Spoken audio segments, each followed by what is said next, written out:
The colony world was called Hani UL-3. It was a small planet on the edge of human space. The sky was pale purple during the day and deep red at sunset.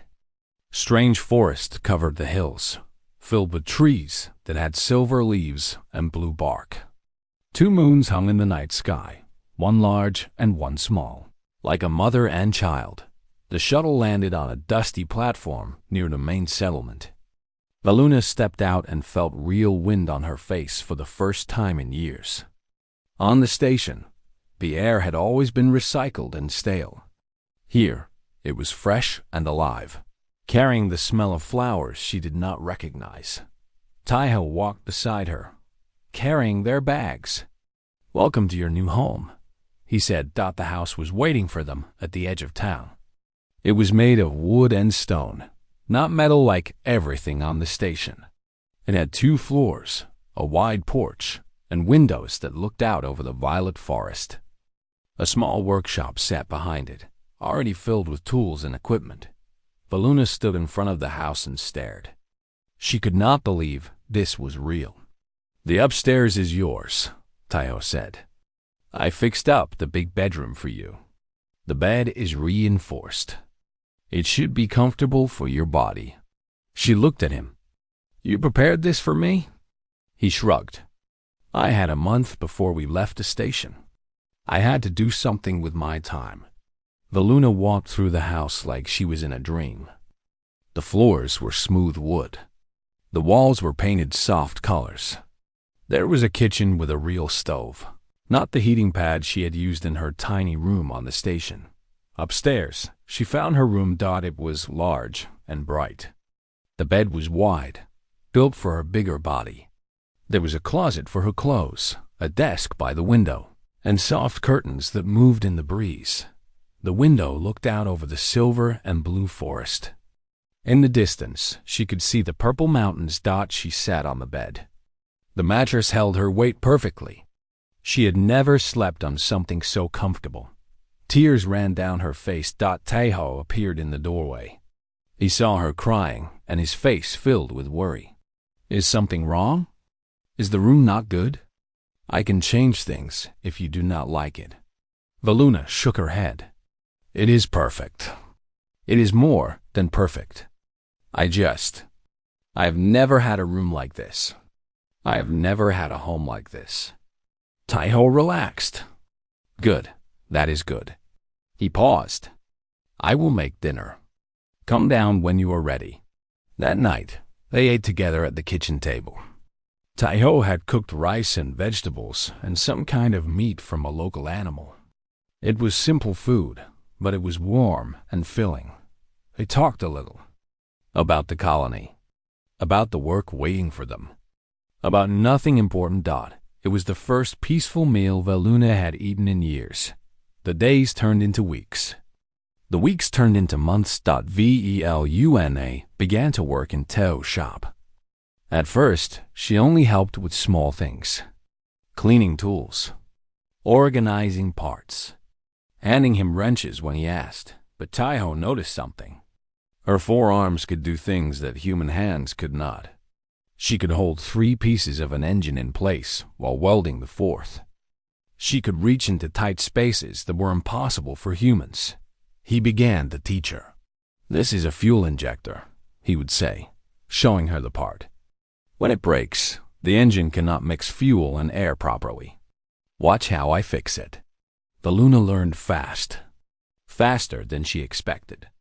Her hands, which had only known loading and unloading cargo, discovered a new purpose. She began to understand how engines worked, how ships flew, how to fix things that were broken. She began to feel useful. The colonists started to notice her too. At first, they were surprised. Humans on the colony had never seen a Karathi before. Some of them stared at her large body and purple skin. Some whispered behind her back, but Taiho always stood beside her. He introduced her as his partner. He praised her work to everyone who came to the shop. Slowly, the colonists stopped seeing an alien. They started seeing Valuna. 6 months after they arrived, A human child fell and scraped her knee outside the shop. The little girl was crying. Her mother was not around. Valuna walked out and knelt beside her. With two of her forearms, she cleaned the wound and wrapped it with a bandage. With the other two arms, she held the child gently. "There," she said softly. "All better. You are a brave girl." The child stopped crying. She looked up at Valuna with wide eyes. "You have 4 arms," she said. "Yes, that is so cool." Valuna laughed. It was a deep, warm sound that surprised her. She had not laughed like that in a very long time. The child's mother came running up. She saw her daughter in Valuna's arms and froze for a moment. Then she saw the bandage, saw the gentle way Valuna was holding the girl. "Thank you," the mother said. Her voice was sincere. "Thank you so much." Word spread through the colony. The alien woman at the repair shop was kind. She was helpful. She was part of the community. One evening, Taiho's sister came to visit. Her name was Ray, and she worked as a nurse on a nearby space station. She was small and fierce, with sharp eyes that missed nothing. Valuna was nervous. What if Ray did not approve? What if she thought her brother was making a mistake? But Ray watched them together. She saw the way Taiho smiled more. She saw the way his shoulders relaxed when Valuna was near. She saw the light in his eyes that had been gone for 5 years.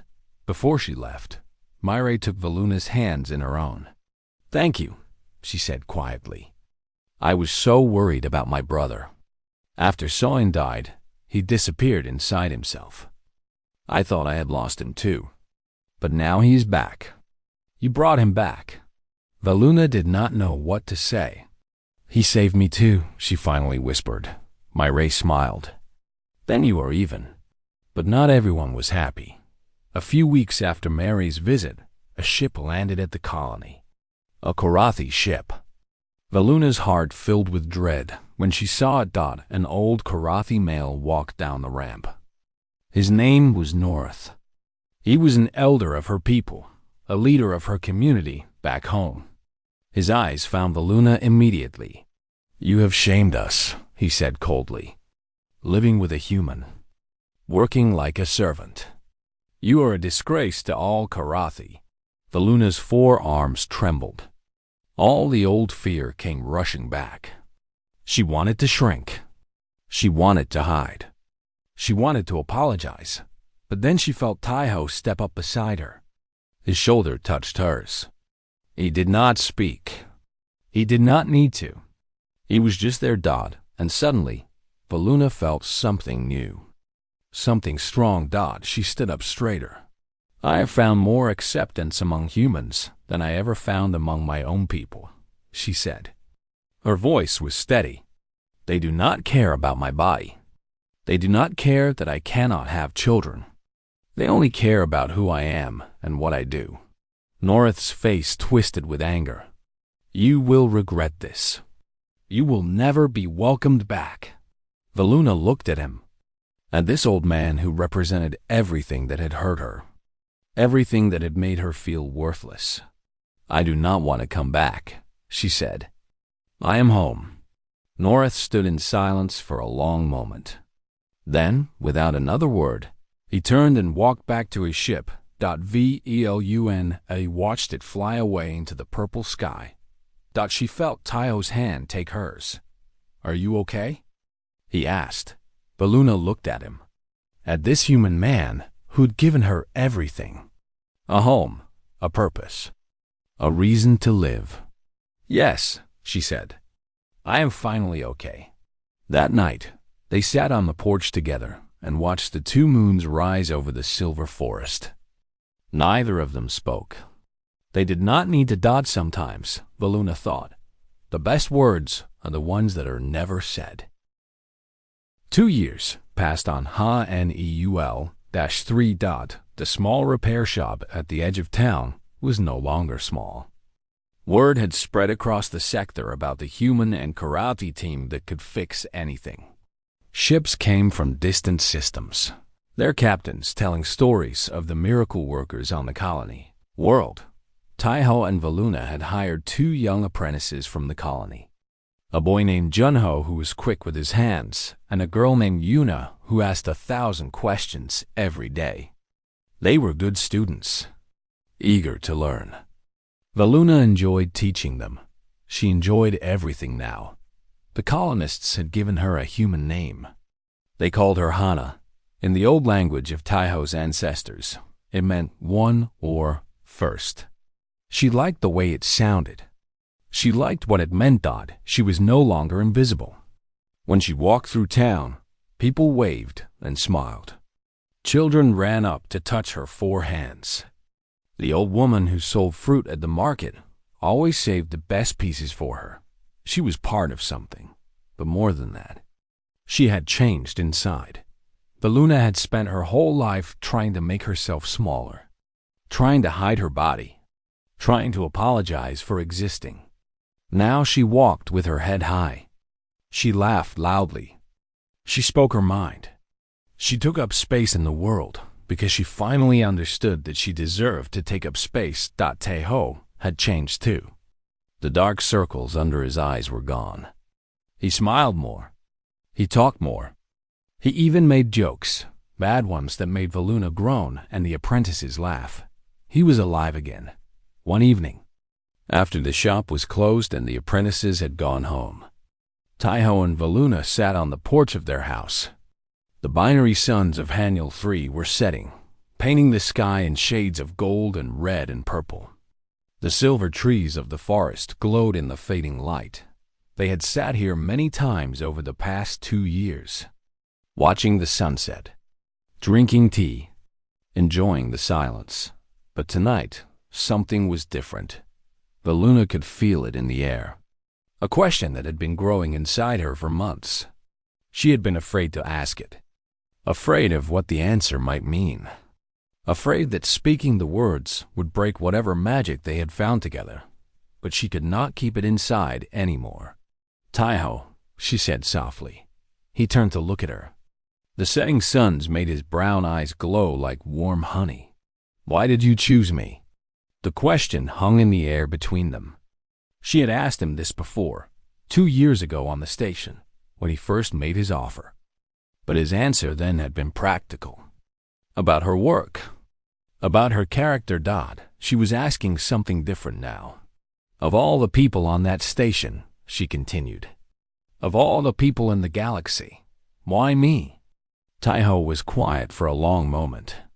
He looked out at the sunset, thinking carefully about his answer. When Sion died, he finally said, I felt like the universe had made a mistake. She was so good, so kind. She saved 12 people, and then she was just gone. It did not make sense. It was not fair. He paused. His voice was soft. I was angry for a long time. Angry at the universe. Angry at myself for surviving when she did not. I stopped believing that anything good could happen. I stopped hoping. I just existed, day after day, waiting for nothing. Valuna reached out with one of her hands and placed it gently over his. Then I saw you sitting on that crate, he continued. Alone, invisible, working hard even though no one noticed. And I thought, here is someone who has every reason to give up. Every reason to stop trying. But she has not. She keeps going. He turned to look at her. You reminded me that hope does not need a reason. That kindness does not need a reason. That we can choose to keep going, even when the universe gives us nothing but pain. Tears were forming in Valuna's eyes. I did not choose you because I felt sorry for you, Taiho said firmly. I chose you because you showed me something I had forgotten. Something important. What? He smiled. That broken things can still be beautiful. And that 2 broken people, together, can make something whole. The tears spilled down Valuna's lavender cheeks. But they were happy tears. The best kind of tears. She squeezed his hand with hers. Among my people, she said, love is about what you can give. Children, status, beauty. If you cannot give those things, you have no value. You do not deserve love. She looked at him. But humans love differently. You love what you see, not what you want to see. You love people for who they are, not for what they can give you. Taiho nodded slowly. Is that so strange? Valuna laughed through her tears. Yes, it is the strangest thing I have ever known. And the most wonderful. The sun sank lower. The first stars began to appear in the darkening sky. The two moons rose slowly over the distant mountains. Taiho stood up and held out his hand. Come with me. I want to show you something. Valuna took his hand and followed him off the porch. They walked past the workshop, past the garden they had planted together, to a small hill behind the house. At the top of the hill was a bench. Taiho had built it himself from wood he had cut from the forest. It faced the mountains and the rising moons. They sat down together. From here, they could see the whole valley, the town with its warm lights, the forest glowing silver and blue in the moonlight, the ships flying overhead, carrying travelers to distant worlds. I come here sometimes, Taiho said, when I need to think, when I need to remember why I keep going. He reached into his pocket and pulled out a small box. Valuna's heart stopped. I know we said this was not about romance, Taiho said. His voice was nervous now, uncertain. I know we said we were just two people sharing a house, sharing a life. But somewhere along the way, it became more than that. At least for me. He opened the box. Inside was a ring. It was simple and plain, made of silver metal with a single purple stone. The stone was the exact color of Valuna's skin. I do not know how Karathi do this, Taiho said. I do not know if this is something your people even do. But in my culture, when a man loves a woman, he gives her a ring. He asks her to be his partner. Not just for now, forever. Valuna could not breathe. She could not think. She could only stare at the ring that glowed softly in the moonlight. I love you, Valuna, Taiho said. I love your strength. I love your kindness. I love your laugh. I love the way you teach the apprentices. I love the way you talk to the dock animals. I love the way you cry at sad stories and pretend you did not. He took a shaky breath. I do not care that you cannot have children. I do not care what your body looks like. I only care about who you are. And who you are is the best person I have ever known. He held out the ring. Will you marry me, Hannah? Valuna looked at the ring. She looked at the man holding it. This human who had seen her when she was invisible. Who had chosen her when everyone else had rejected her. Who had given her a home, a purpose, a family, a life.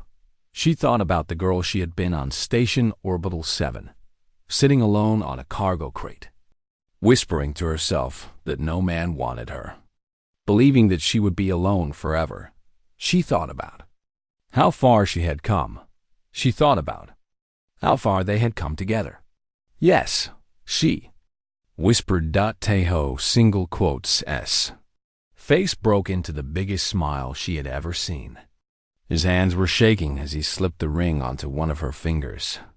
It fit perfectly. Valuna looked at the ring on her hand. The purple stone that matched her skin. The silver band that caught the moonlight. She looked at Taiho. And then, for the first time, she leaned forward and pressed her forehead against his. Among her people, this was the deepest sign of love. More intimate than any kiss.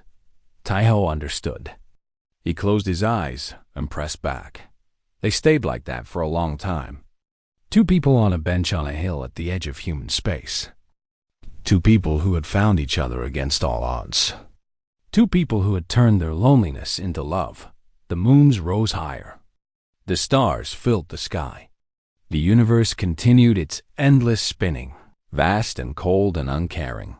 But on one small planet, in one small house, two hearts beat together. And that was enough. That was everything. The notice came without warning. Valuna arrived at work one evening and found a message waiting for her.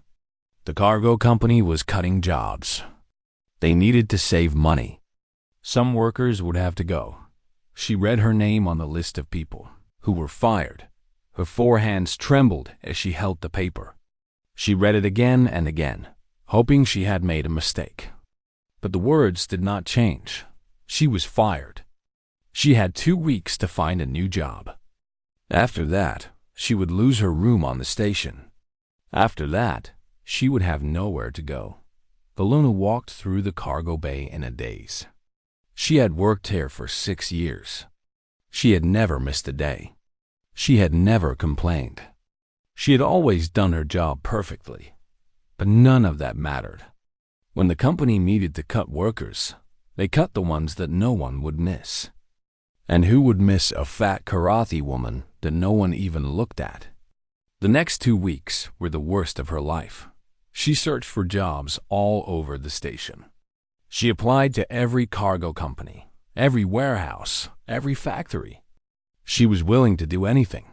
Clean toilets, scrub floors, work double shifts for half the pay. No one hired her. Some of them were honest. "We do not have any openings right now," they said. But Valuna saw the way they looked at her body. She knew the real reason. Others were not so kind. "We need workers who can attract customers," one manager told her. "You understand." She understood perfectly.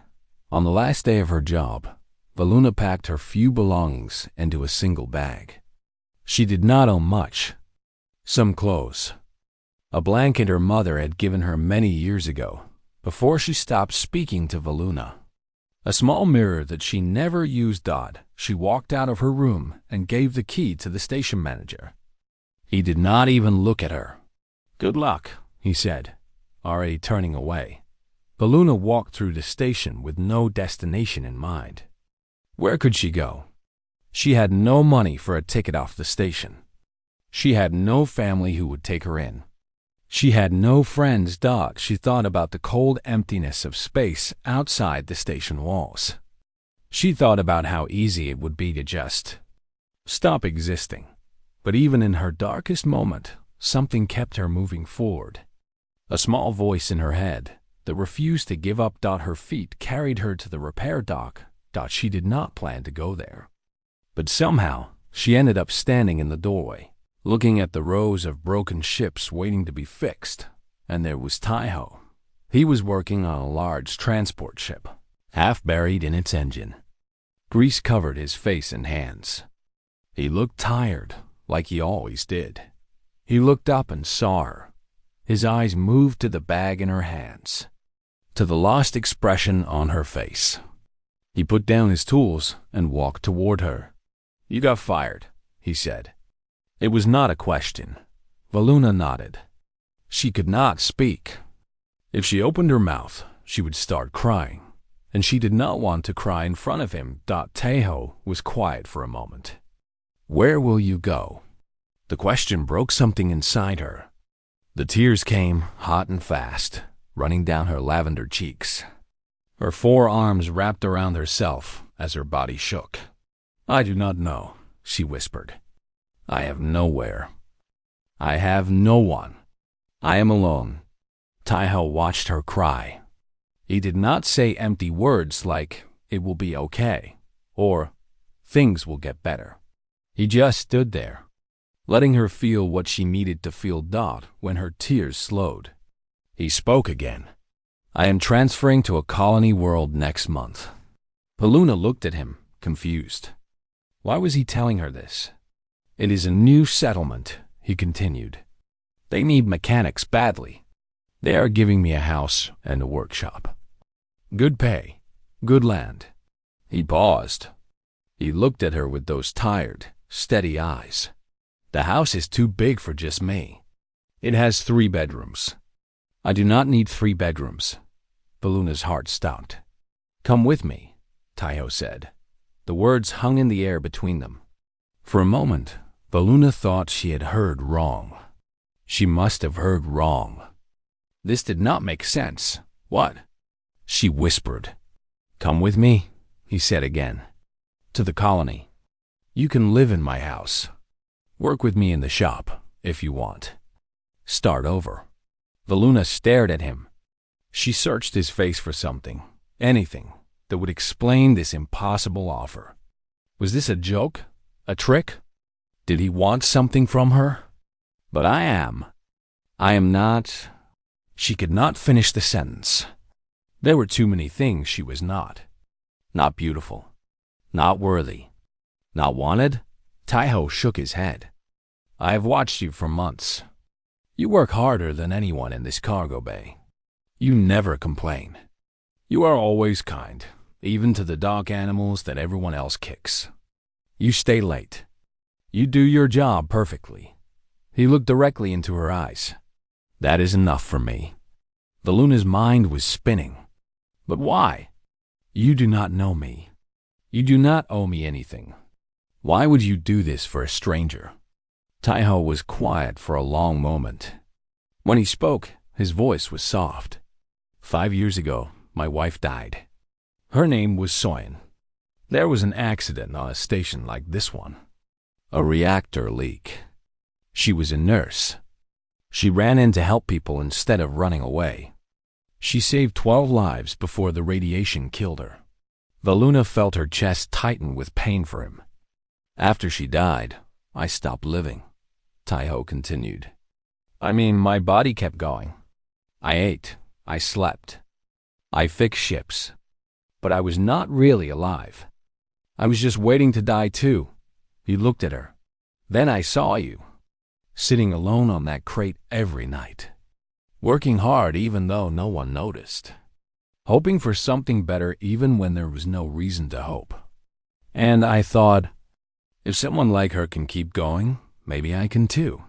Tears were running down Valuna's face again, but she did not notice. I am not asking you to be my wife, Taiho said quickly. I am not asking for anything like that. I do not want to be alone anymore. And I do not think you want to be alone either. He held out his hand. It was rough and covered with grease and old scars. Come with me, Valuna. Let me give you a home. Let me give myself a reason to live again. Valuna looked at his hand. She thought about all the hands that had pushed her away. Her father's hand, pointing at the door. Her mother's hand, covering her face in shame. The hands of every man who had rejected her. But this hand was different. This hand was offering, not taking. This hand was open, not closed. She was terrified. She did not know if she could trust this. She did not know if she deserved this. But she was also tired. So tired of being alone. So tired of being invisible. So tired of surviving instead of living. Slowly, carefully, she reached out with one of her 4 hands. Her lavender fingers wrapped around his calloused palm. His hand was warm. Okay, she whispered. Taiho's tired face broke into a smile. It was the first real smile she had ever seen from him. It made him look younger. It made him look alive. Okay, he said. They stood there in the repair dock, 2 broken people holding hands. While ships flew overhead and workers rushed by and the universe continued its endless spinning. But for Valuna, the universe had just become a little bit smaller and a little bit warmer dot, and for the first time in her life, a little bit like home. The cargo bay of Station Orbital 7 was never quiet. Ships came and went at all hours.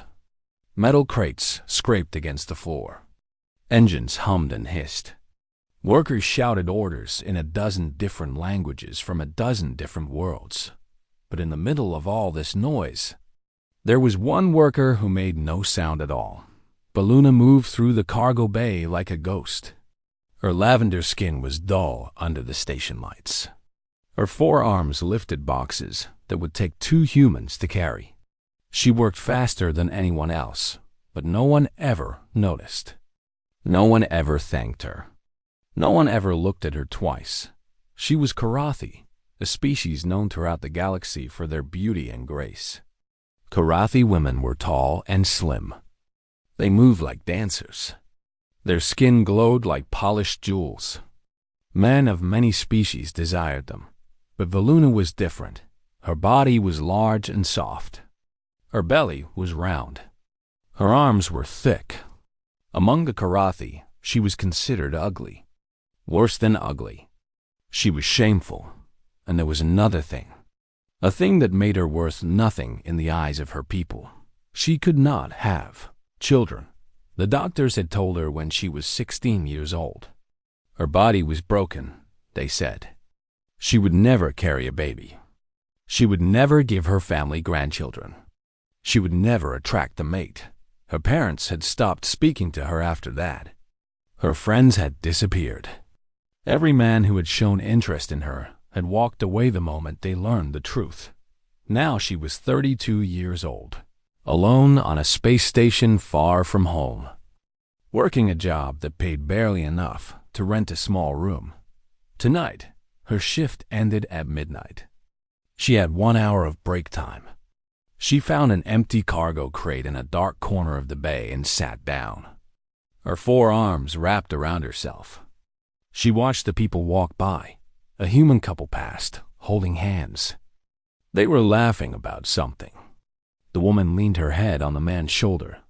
2 Velian merchants walked by next. Their tentacles intertwined in the way that meant they were married. Even the station robots seemed to travel in pairs. Valuna looked down at her hands. 4 hands and no one to hold any of them. "No man wants me," she whispered to herself. The words were old and familiar. She had said them 1,000 times before. They no longer hurt. They were simply true. A loud sound made her look up. A small cargo shuttle was limping into the dock. Smoke poured from its engine. The ship wobbled dangerously as it tried to land. Finally, it crashed down onto the platform with a terrible screech of metal. The pilot jumped out. He was a Velian, his tentacles waving in panic. "Help!" he shouted. "I need a mechanic. Please, someone help me." Workers looked at him and looked away. It was late. The mechanics had gone home. No one wanted to deal with a broken ship at this hour. The Velian ran from person to person, begging. Everyone ignored him. Valuna felt sorry for him, but what could she do? She knew nothing about engines. Then she saw him. A human man walked into the cargo bay. He was not tall. He was not handsome. His clothes were dirty with oil and grease. A heavy bag of tools hung from his shoulder. His hair was messy, and there were dark circles under his eyes like he had not slept in days. But he walked straight toward the Velian pilot. "What happened?" the human asked. His voice was calm and low. "The engine," the pilot cried. "It started smoking 3 hours ago. I thought I could make it to the station, but now it will not start again. Please, I have cargo that must reach the outer colonies by tomorrow. If I am late, I will lose everything." The human nodded. He walked to the shuttle and looked at the engine. Smoke was still rising from it. He put down his bag and pulled out his tools. "I can fix it," he said. "It will take about 2 hours. Go sit down. Drink some water. Panic will not help you." The pilot stared at him. You will help me? But it is so late. I cannot pay much." The human was already working. "We will talk about payment when I am done." Valuna watched from her dark corner. She could not look away. The human worked with his hands like they were dancing. He moved with calm purpose. He did not rush. He did not get frustrated. When a part would not fit, he tried another way. When a wire broke, he found a new one. He talked to the pilot as he worked, asking about his family, his business, his home world. The Velian slowly relaxed. 2 hours passed like 2 minutes. Finally, the human stepped back. "Try it now," he said. The pilot ran to his ship and started the engine. It hummed to life, smooth and strong. The Velian burst into tears of joy. "Thank you. Thank you. Thank you." He grabbed the human's hand and shook it wildly. "How much do I owe you?" The human named a price. It was fair. The pilot paid him and added extra. The human tried to give half of it back. "You will need it for fuel," he said. "The outer colonies are far." The pilot thanked him again and again. Then he flew away into the stars, his ship running perfectly. The human packed up his tools. He looked tired. He stretched his back and rubbed his neck. Then he turned to leave Dot and he saw Valuna. She froze. She was used to being invisible. She expected him to look through her like everyone else did, but he did not. He looked right at her. His eyes were brown and tired, but there was something warm in them. He gave her a small nod. Dot, then he stopped walking. "You have been here every night this week," he said. "I have seen you. Do you ever go home?" Valuna did not know what to say. Her 4 hands gripped the edge of the crate. Her heart was beating fast, and she did not understand why no one had asked her a question like that in years. No one had noticed her at all. She shook her head slowly. The human looked at her for a long moment. There was something in his eyes that she could not read. Was it pity? Curiosity? Understanding? He did not say anything else. He just nodded again, picked up his bag, and walked away into the station. Valuna sat alone in the dark cargo bay. The noise of the station continued around her. Ships came and went. Workers shouted. Machines beeped, but something had changed. For the first time in a very long time, someone had seen her. She did not even know his name. 1 week passed after that night in the cargo bay. VELUN, a thought about the human mechanic often. She remembered his calm voice. She remembered the way he looked at her, really looked at her, like she was a real person and not a piece of furniture. She tried to forget. It did not matter. He was just a stranger being polite. That was all. But then he appeared again. It was late at night, during her break. Valuna was sitting on her usual crate in the dark corner of the cargo bay. She was eating a small meal that she had brought from her room. Cold rice and some vegetables. It was all she could afford. She heard footsteps and looked up. The human mechanic was walking toward her. He carried 2 cups in his hands. Steam rose from them. Valuna's forearms tensed. What did he want? He stopped a few feet away from her. Without saying a word, he placed one of the cups on the crate beside her.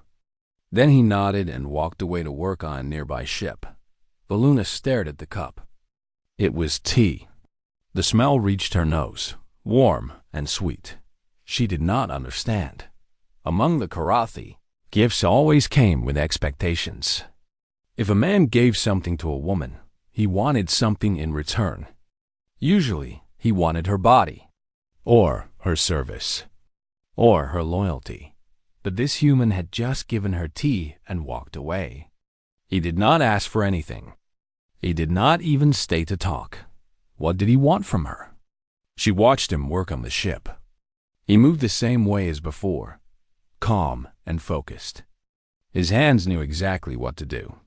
He did not look at her again. The tea grew cold while she watched. Finally, she picked it up and took a small sip. It was good, better than anything she had tasted in a long time.